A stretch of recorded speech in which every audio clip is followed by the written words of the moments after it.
नमस्कार, आप देख रहे हैं आज तक। आपके साथ मैं हूं शुभांकर मिश्रा। लेकर इस वक्त एक अहम खबर। जेएनयू में दो छात्र संगठनों के बीच रामनवमी के मौके पर भयानक झड़प हुई है। ऐसा बताया जा रहा है कि वामपंथी संगठन और एबीवीपी के छात्रों के बीच नॉनवेज खाने और पूजा न करने दिए जाने को लेकर यह हिंसक झड़प हुई है। पुलिस के मुताबिक इस हिंसक झड़प में कई छात्र ऐसे हैं जिन्हें गंभीर चोट आई है। एबीवीपी का यह आरोप है कि कावेरी हॉस्टल में छात्रों को रामनवमी की पूजा करने से रोका जा रहा था, जबकि वामपंथी छात्र संगठनों का यह आरोप है कि नॉनवेज खाने से उन्हें रोका जा रहा था। इसी बात को लेकर दोनों संगठनों के बीच झड़प हुई है। ये कहा जा रहा है कई छात्र ऐसे हैं जो घायल हुए हैं। तो दो तस्वीरें फिलहाल आपकी टीवी स्क्रीन पर। एक तरफ लेफ्ट और राइट में आज यहां झड़प देखने को मिली है और दूसरी तरफ झड़प में कई छात्र ऐसे हैं जिनके घायल होने की खबर सामने आई है।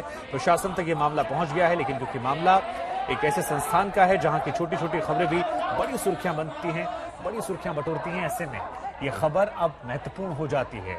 एबीवीपी और लेफ्ट विंग में ये झड़प हुई है और इस झड़प में बड़ी बात यह है कई छात्र ऐसे हैं जिन्हें गंभीर चोट आई है। तो रामनवमी का ये पावन पर्व और इस पर्व पर यहां पर ये लड़ाई झगड़ा जो है देखने को मिला है। जेएनयू में जवाहरलाल नेशनल यूनिवर्सिटी का मामला और यहां पर एक बार फिर लेफ्ट और राइट के बीच में ये विवाद देखने को मिला है। तो दो तस्वीरें इस वक्त हम आपकी टीवी स्क्रीन पर दिखा रहे हैं। मामले को लेकर ये जानकारियां निकलकर सामने आई हैं कि रामनवमी के यहां अवसर पर पूजा पाठ करने से रोका गया और इसके बाद राइट विंग के छात्रों ने विरोध किया। वहीं लेफ्ट विंग के छात्रों का यह आरोप है कि उन्हें नॉनवेज खाने से रोकने की कोशिश की गई, जिसके बाद यह विवाद बहुत ज्यादा गहरा गया। तो नवरात्र में नॉनवेज खाने को लेकर एक तरफ देश भर में विवाद है और उसके बाद यह विवाद जेएनयू तक पहुंच गया है। पंकज हमारे संवाददाता इस खबर पर हमारे साथ जुड़ रहे हैं। दो तस्वीरें हम आपको लगातार दिखा रहे हैं। पंकज, देश भर में नॉनवेज को लेकर विवाद था, अब इसकी आंच जो है जेएनयू तक पहुंची है। क्या मामला है? पूजा पाठ का मामला है, नॉनवेज का मामला है? इस पूरी खबर को लेकर जरा तफसील से अपडेट दीजिए। देखिए, मामला बहुत ही विवादित है और जेएनयू के भीतर आज रामनवमी की पूजा का आयोजन किया गया था। तो वहीं दूसरी तरफ इस वक्त जो हालात है वो बेहद ही हैरान करने वाले हैं। दिल्ली पुलिस की जो 3 गाड़ियां हैं वो अंदर पहुंची हैं हंगामा शुरू होने के बाद और ये आरोप लगाया गया है छात्रों की तरफ से कि जमकर पत्थरबाजी हुई है, मारपीट हुई है, खून खराबा हुआ है। और ऐसी स्थिति में यहाँ पर दिल्ली पुलिस को तुरंत बुलाया गया। और साथ ही आपको ये भी बता दें कि अब से कुछ देर पहले जेएनयू के भीतर हम मौजूद है। यहाँ से एक एम्बुलेंस उन तमाम घायल छात्रों को लेकर जो नजदीकी अस्पताल है, सफदरजंग अस्पताल है, वहां पर लेकर पहुंची हुई है। तो विवाद पूरा आज दोपहर शुरू होता है, जब एक तरफ आयोजन किया गया था रामनवमी पूजा का, तो दूसरी तरफ जो हॉस्टल है, कावेरी हॉस्टल, चर्चित हॉस्टल है, वहां की जो कैंटीन है जिसे मेस कहा जाता है, वहां पर खाना बनना था। और ये आरोप लगाया गया एक पक्ष की तरफ से कि यहाँ पर नॉनवेज नहीं बनने दिया गया है, जबकि जो राइट विंग है। नहीं पंकज, यहाँ पर देखिए 2-3 छोटे-छोटे सवाल आपके लिए हैं। एक सवाल तो ये है कि कितने छात्र ऐसे हैं जो यहाँ पर घायल हुए हैं? क्या उनको लेकर कोई आधिकारिक डेटा सामने आया? एक और दूसरा, प्रशासन की तरफ से क्या अब तक कोई स्टेटमेंट आया कि विवाद कहां से शुरू हुआ? छात्रों के अपने अपने आरोप हैं, लेकिन क्या प्रशासन की तरफ से, जेएनयू प्रशासन खासतौर पर, उसका कोई ऑफिशियल स्टेटमेंट? देखिए, जेएनयू प्रशासन इस पूरे मामले को संभालने की कोशिश कर रहा है, समझने की कोशिश कर रहा है कि ये विवाद किसी तरह से आगे ना बढ़े। लेकिन अभी तक जो बयानबाजी हुई है वो राइट विंग और लेफ्ट विंग की तरफ से ही ज्यादातर हुई है। जहां मौजूद है वहां पर अभी भी कई ऐसे छात्र मौजूद हैं जो ये आरोप लगा रहे हैं कि मारपीट की गई है। और साथ ही साथ हालात को संभालने के लिए तुरंत जब दिल्ली पुलिस को कॉल किया गया तो दिल्ली पुलिस भी अंदर पहुंची। तस्वीरें आपको दिखाते हैं जेएनयू में, यहाँ पर जो सुरक्षा गार्ड है वो भी। ठीक है, आपने ये तमाम जानकारियां दी, लेकिन थोड़ी देर पहले हम आपको बता दें कि एबीवीपी के तमाम छात्रों से हमारे संवाददाता ने बात की। क्या कुछ इस बातचीत में निकला, उनका क्या आरोप है, क्या पक्ष है, हम आपको सुनवाते हैं। जवाहरलाल नेहरू यूनिवर्सिटी में एक बार फिर से हंगामे की चर्चा है। इस वक्त हम जेएनयू के ठीक बाहर मौजूद हैं और हमारे साथ अखिल भारतीय विद्यार्थी परिषद एबीवीपी के जेएनयू के अध्यक्ष रोहित है बातचीत करने के लिए। जो लेफ्ट विंग है और राइट विंग है, दोनों के बीच झड़प हुई है, एक वीडियो भी सामने आया है। क्या कुछ अंदर हुआ है, क्या पक्ष है आपका? जी भाई साहब, सभी को नमस्ते। आज रामनवमी की सभी को शुभकामनाएं। आज रामनवमी था। कावेरी के रेसिडेंट्स ने, छात्रों ने जो वहाँ रहते हैं, उन्होंने डिसाइड किया कि आज हम पूजा करेंगे। जो उनका कल्चर है वो सालों से करते आ रहे हैं। वो दुर्गा पूजा भी करते हैं, कावेरी और पेरियार मिलके। इस बार रामनवमी भी कर रहे हैं, मतलब हमेशा से करते आए हैं। और रामनवमी के दिन जेएनयू में 4 जगह आयोजन है।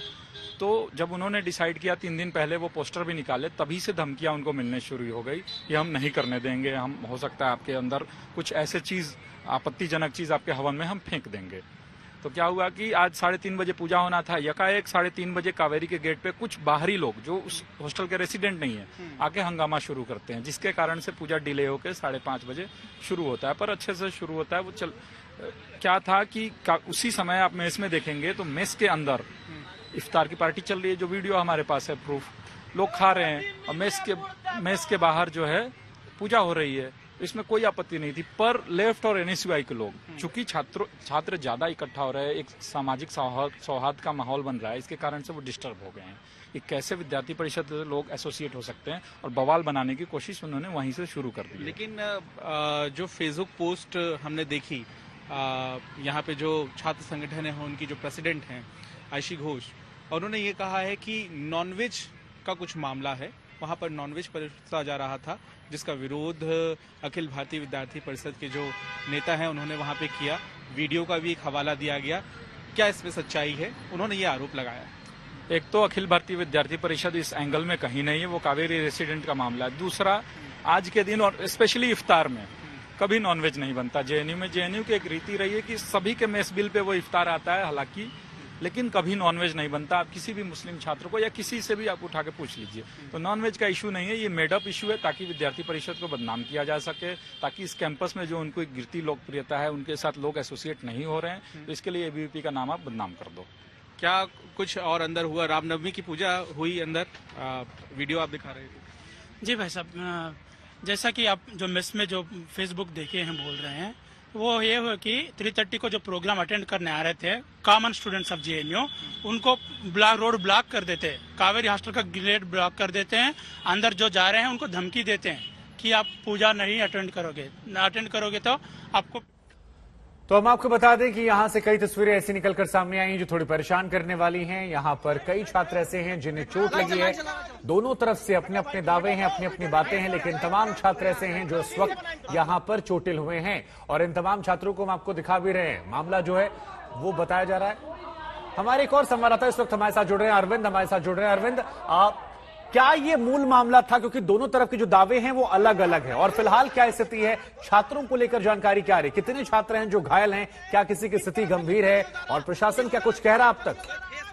जी देखिए, ये जो मामला शुरुआत हुई थी राइट विंग और लेफ्ट विंग के बीच, ये 5 बजे दोपहर से शाम से शुरुआत हुई थी, लेकिन देर शाम होते होते ये हिंसक झड़प में तब्दील हो गई। कुछ छात्र घायल हैं, और हैरानी की बात है, बड़ी बात यह है कि दिल्ली पुलिस की टीम भी अब एक पीसीआर वैन, वो और इलाके के थाने की पुलिस ऑफिसर्स, वो भी अब जेएनयू के अंदर दाखिल हो गए हैं जांच पड़ताल के लिए, क्योंकि जाहिर सी बात है अब ये पुलिस केस का मामला बन चुका है, क्योंकि कई छात्र घायल हैं।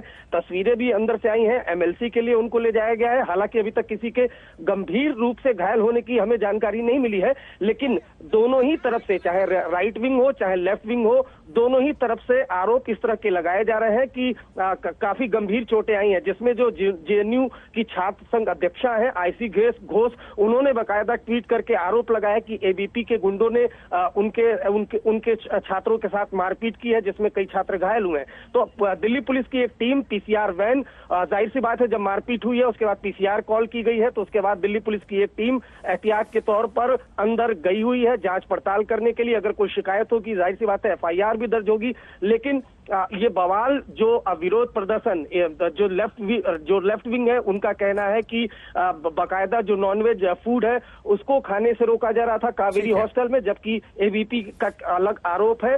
तो दोनों के अलग अलग दावे हैं, तो दावे अपने लेकिन तरफ से किए जा रहे हैं। सर आप ये बताइए कि सोर्सेस क्या कह रहे हैं? आपको अंदर से जानकारी अगर मिली हो, क्या मूल वजह थी? रामनवमी में पूजा पाठ, या जो देश भर में नॉनवेज को लेकर एक मसला चल रहा है उसकी वजह से पूरा विवाद हुआ है?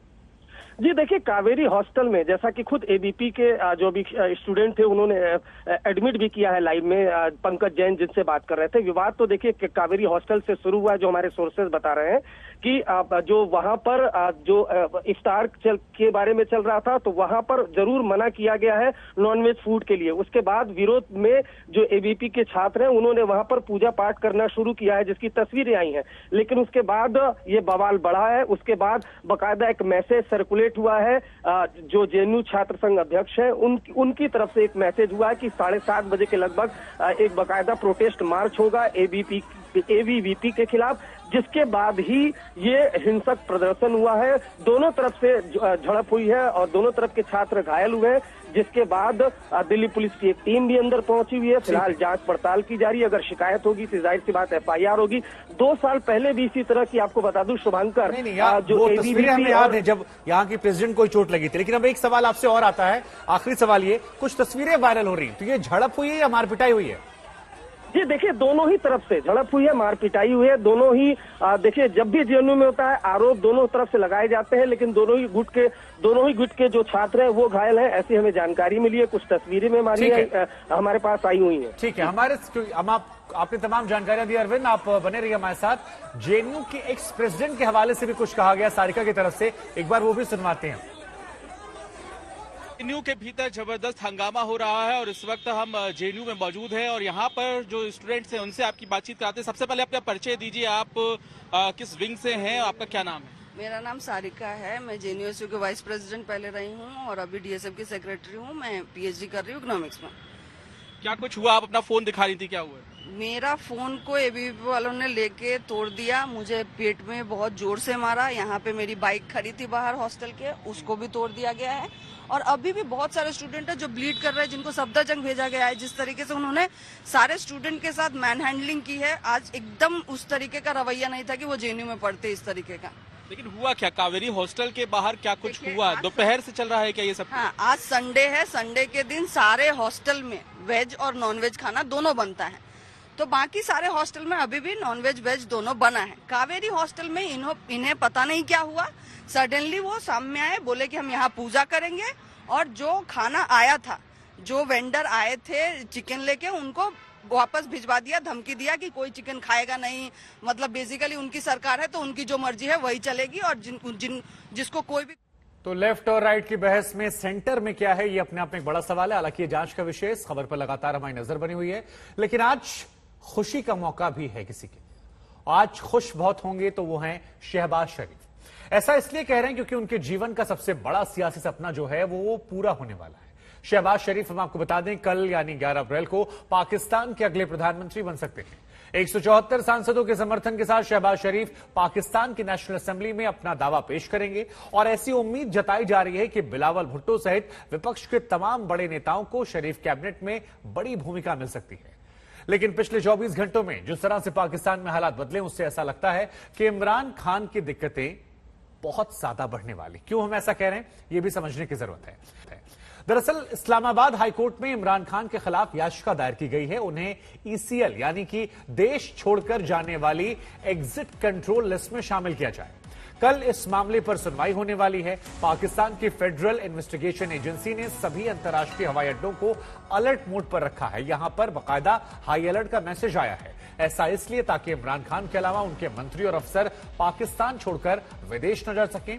इससे पहले हम आपको बता दें कि पाकिस्तानी आर्मी ने इमरान खान सरकार से जुड़े लोगों को देश छोड़ने पर रोक लगा दी थी, ये भी थी। लेकिन इन सब के बीच में शहबाज शरीफ का एक विवादित बयान सामने आया है और वो विवादित बयान ये कहता है कि वो भारत को लेकर अभी भी शरीफ नहीं है। दरअसल शहबाज शरीफ ने कहा कि जब तक कश्मीर विवाद का हल नहीं निकलता तब तक भारत और पाकिस्तान के बीच में शांति नहीं आने वाली है। वैसे पाकिस्तान का यह इतिहास रहा है और आप इस बात को समझते भी हैं कि अपने देश के मूल मुद्दों से जब भी उन्हें ध्यान भटकाना होता है तब पाकिस्तान के हुक्मरान, वहां के प्रधानमंत्री कश्मीर के मुद्दों को हवा दे देते हैं। इस बयान का आज सीधा सीधा मतलब यही निकाला जा रहा है कि शहबाज शरीफ कश्मीर में हो रही आतंकवादी घटनाओं को बंद नहीं होने देंगे। शहबाज शरीफ के नाम में शरीफ शब्द जरूर है, लेकिन ऐसा लगता है कि उनके बयान में शराफत की मात्रा जो है वो बहुत कम है। और ये पाकिस्तान के व्यक्तित्व, पाकिस्तान के हुक्मरानों के व्यक्तित्व अगर सही मायने में कहें तो उसका एक ऐसा पहलू है जो सरकार दर सरकार दिखाई पड़ता रहता है। अब यह तय हो चुका है कि पाकिस्तान की सत्ता के नए सुल्तान शहबाज शरीफ होंगे। आज विपक्ष के नेताओं ने शहबाज शरीफ को अपना नेता चुन लिया है। अब कल पाकिस्तान की संसद में शपथ लेना बाकी रह गया है, लेकिन शपथ से पहले शहबाज ने वही किया जो अब तक पाकिस्तान के प्रधानमंत्री करते आए हैं, कश्मीर का राग अलापना। शहबाज शरीफ ने PM बनने से पहले अपना असली रंग भी दिखा दिया है। शहबाज ने कहा है कि पाकिस्तान भारत के साथ शांति चाहता है, लेकिन कश्मीर मुद्दे के समाधान के बगैर ये शांति मुमकिन नहीं है। भूख और तंगहाली से बर्बाद पाकिस्तान में कश्मीर का मुद्दा लोगों का ध्यान भटकाने के लिए हिट रहा है। इसीलिए शहबाज शरीफ ने बिना देर किए कश्मीर का राग छेड़ दिया, ताकि महंगाई, बेरोजगारी और भूखमरी से मर रही पाकिस्तानी जनता को असल मुद्दों से भटकाया जा सके। कश्मीर के मसले पर शहबाज कभी भी शरीफ नहीं थे। विपक्ष के नेता के तौर पर वो हमेशा पाकिस्तान की जनता को उकसाते आए हैं और अब पीएम बनने के बाद भी कश्मीर का राग छोड़ने वाले नहीं। कश्मीर को आपने आजाद कराना है, पाकिस्तान ने आजाद कराना है। इमरान खान नियाजी तुम्हारे लिए नहीं, आज पूरी कौम यकसू है। पूरी कौम आज एक आवाज से बात कर रही है अपने कश्मीरी भाइयों के हकूक के लिए, कश्मीर की आजादी के लिए। कश्मीर बनेगा पाकिस्तान, लेकिन इसके लिए बुजुर्गों, भाइयों और बहनों, हमें दिन रात मेहनत करना होगी। दिन रात हमें पाकिस्तान की मईशत को मजबूत करना होगा, जिसको इमरान खान नियाजी ने खोखला कर दिया है। वो दिन आएगा जब नवाज शरीफ की क़यादत में कश्मीर हम इंशाअल्लाह फतह करेंगे। 2014 के बाद पाकिस्तान की कश्मीर वाली सियासत पूरी तरह फेल साबित हुई। सर्जिकल स्ट्राइक से लेकर एयर स्ट्राइक तक भारत ने पाकिस्तान को कई बार करारा जवाब दिया है, लेकिन शहबाज शरीफ कश्मीर के मुद्दे पर ख्याली पुलाव पकाने की कोशिश कर रहे हैं, ताकि अपने ऊपर लगे भ्रष्टाचार के आरोपों से ध्यान हटाया जा सके। लेकिन इमरान खान की पार्टी शहबाज पर लगे करप्शन के आरोपों को बड़ा मुद्दा बनाने वाली है। पीटीआई ने शहबाज शरीफ के नामांकन पत्रों पर संवैधानिक आपत्ति जताते हुए कहा कि शहबाज शरीफ के खिलाफ भ्रष्टाचार के मामले हैं। शहबाज शरीफ पर 16 अरब रुपए के मनी लॉन्ड्रिंग के आरोप हैं, जिसमें वो गिरफ्तार भी हो चुके हैं। पीटीआई का कहना है कि आर्टिकल 233 संसद में नामांकन पत्रों को स्वीकार या अस्वीकार करने की शक्ति देता है। शहबाज शरीफ के दामन पर लगे ये दाग बता रहे हैं कि पाकिस्तान की सियासत में ये शरीफ नहीं है। सबसे ज्यादा तौहीन आमेज पाकिस्तान के लिए क्या बात होगी कि एक फॉरेन इंपोर्टेड हुकूमत, एक फॉरेन सिलेक्टेड हुकूमत पाकिस्तान के ऊपर इम्पोज कर दी जाए और शहबाज शरीफ जैसे शख्स को उसका सरबराह बना दिया जाए। लिहाजा कोर कमेटी की रिकमेंडेशन ये है कि वज़ीर-ए-आज़म इमरान खान को उन्होंने ये कहा है कि हमें असम्बलियों से मुस्ताफ़ी हो जाना चाहिए और उसके लिए हम कौमी असम्बली से शुरू कर रहे हैं। अगर शहबाज शरीफ के कागजात के ऊपर हमारे ऑब्जेक्शंस नहीं होते तो कल ही हम ये रेजिग्नेशन जो है वो दे देंगे। शहबाज शरीफ पर लगे गंभीर आरोपों के बदले पीटीआई सांसदों ने इस्तीफे का ऐलान करके एक नया सियासी दांव खेला है। शहबाज शरीफ का नामांकन पत्र खारिज होने के नाम पर इमरान की पार्टी देश भर में विरोध प्रदर्शन का ऐलान करने वाली है, ताकि सियासी संकट बनाकर देश में चुनाव कराया जा सके। और इस बात का संकेत इमरान खान ने अपने ट्वीट से दे दिया है। इमरान ने ट्वीट में लिखा कि 1947 में पाकिस्तान एक स्वतंत्र राज्य बना, लेकिन सत्ता परिवर्तन की एक विदेशी साजिश के खिलाफ आज से एक और स्वतंत्रता संग्राम शुरू होता है। उन्होंने कहा कि पाकिस्तान की जनता हमेशा से अपनी संप्रभुता और लोकतंत्र की रक्षा करती आई है और आगे भी करेगी। हमारे नजदीक ये पाकिस्तान के अवाम के मुंह के ऊपर एक तमांचा है। जिस तरह से ये सब कुछ हुआ, हम इसको मुस्तरद करते हैं, पाकिस्तान के अवाम इसको मुस्तरद करते हैं। पूरी कौम इस वक्त इमरान खान से एक रहनुमाई की तवक्को करती है। पूरी कौम इस वक्त पाकिस्तान तहरीके इंसाफ से ये तवक्को करती है कि वो इस गैर मुल्की साजिश के लिए सड़कों पे निकलेंगे, वो एक जदोजहद में जाएंगे।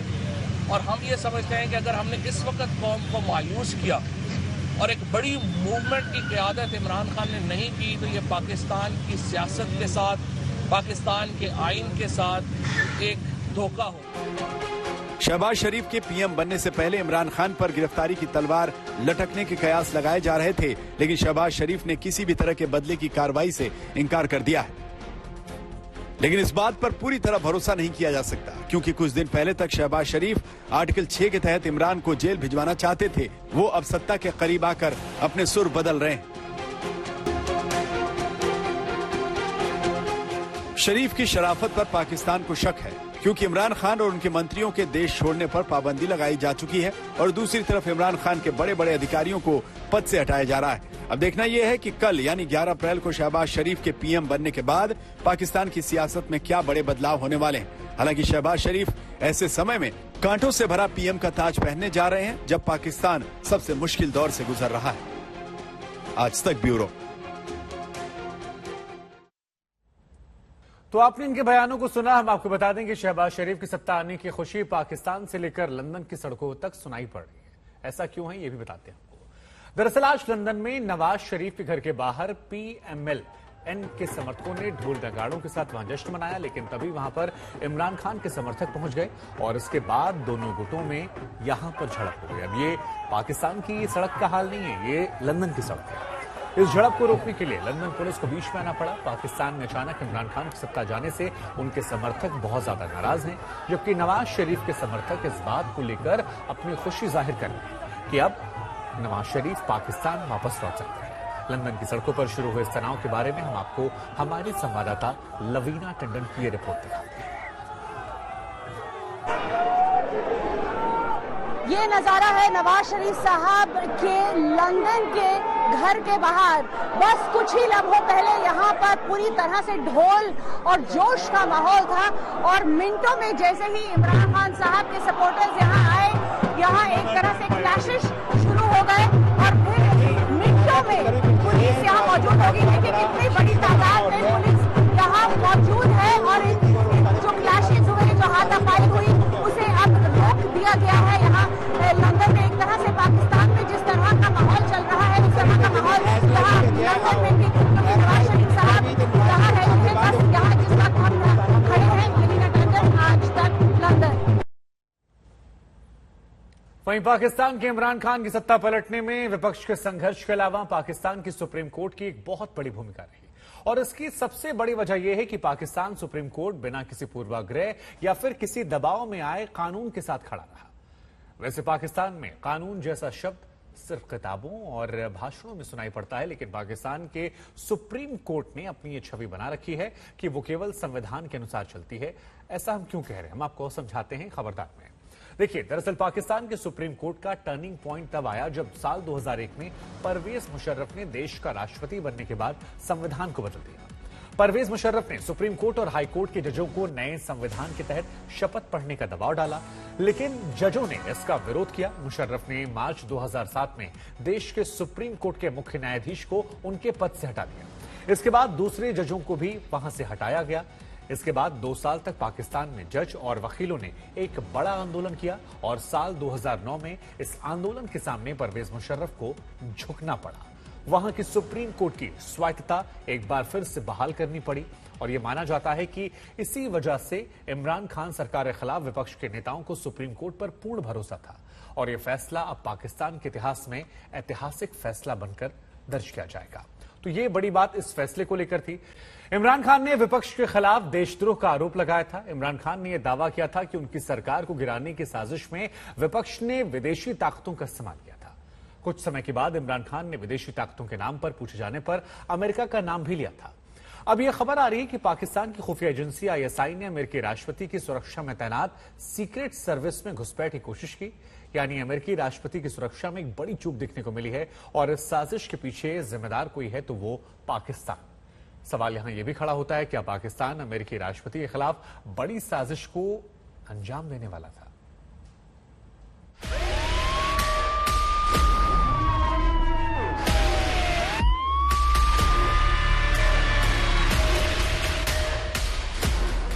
अमेरिकी राष्ट्रपति की सुरक्षा दुनिया में सबसे मजबूत मानी जाती है। जब अमेरिकी राष्ट्रपति किसी दूसरे देश में जाता है तो वहां उनसे पहले सीक्रेट सर्विस के एजेंट्स पहुंच जाते हैं।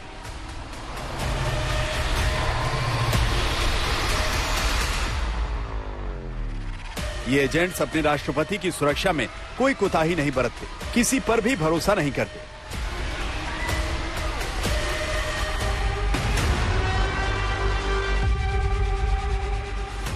लेकिन पाकिस्तान की एक बड़ी साजिश ने अमेरिकी खुफिया विभाग को हिला कर रख दिया है। अमेरिकी राष्ट्रपति की सुरक्षा में पाकिस्तानी जासूसों ने सेंध लगा दी है।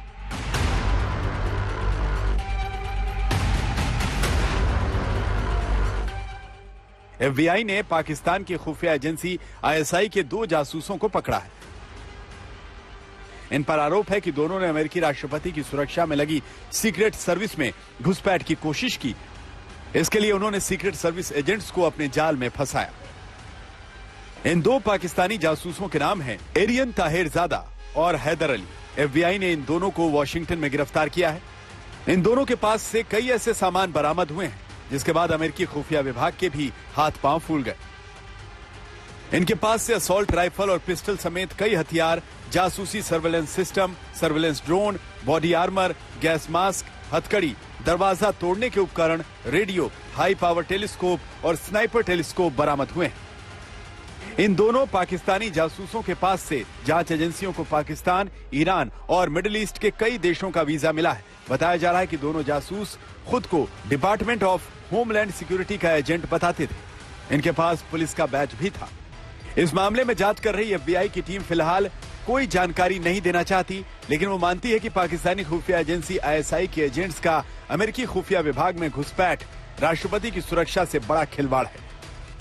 दोनों पाकिस्तानी जासूसों ने झूठी पहचान बनाकर अमेरिकी secret service, homeland security, FBI और रक्षा विभाग में घुसपैठ की थी। इन दोनों पाकिस्तानी जासूसों ने 4 अमेरिकी सीक्रेट सर्विस एजेंट्स को अपने झांसे में लिया हुआ था। इनमें से एक सीक्रेट एजेंट अमेरिकी राष्ट्रपति जो बाइडेन की पत्नी जिल बाइडेन की सुरक्षा में तैनात था। पाकिस्तानी जासूसों ने अमेरिकी खुफिया विभाग के एजेंट्स को मुफ्त में लग्जरी अपार्टमेंट्स और महंगे गिफ्ट देकर फंसाया था। ISI जासूसों का मकसद अमेरिका के अलग अलग विभागों की संवेदनशील जानकारियां चुराना था। अब इन दोनों पाकिस्तानी जासूसों पर अमेरिकी राष्ट्रपति के खिलाफ साजिश रचने का मामला दर्ज करने की तैयारी हो रही है।